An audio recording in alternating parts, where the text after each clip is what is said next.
Hi, my name is Steve Archer and I'm the Chief Respiratory Therapist here at Clinical Sleep Solutions. Today we are going to talk a little bit about the Zest Mask, one of the newer masks from Fisher Paykel. It is one of the new masks in the Flexifit lines.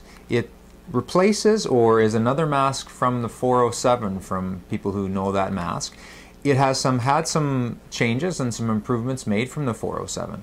One of the limitations of the 407 mask was that the inner foam seal used to swell up with water and crack and didn't last as long. So what they've done now is they've put a plastic or a coating around the foam which lasts longer, it doesn't soak up the water.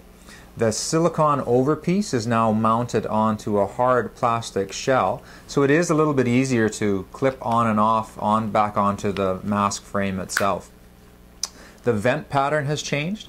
It comes directly out of the front now instead of onto the elbow. This does two things. It prevents a little bit of backflow up into your eyes, as well as it's supposed to decrease the amount of condensation in the mask.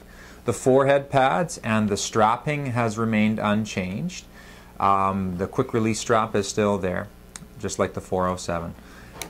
Overall, I think it is a good fitting mask, especially for those standard to a smaller size nose with maybe with a softer bridge or a flatter bridge. If you have a very steep bridge or a pointy bridge, somewhat like mine, and a longer nose, it might not be the right mask for you. Although the mask does come in the Zest Plus, which is the same as the 405, and the Zest Petite, which would be the same as the 406 from the previous line.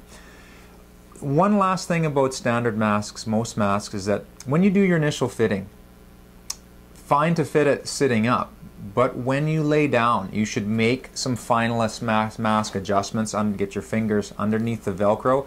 This really does help with the overall fit and comfort of the mask, because your face does change when you stand up to lie down. So these are some of the tips to think of. Hopefully this has helped, and from all of us here, have a good night.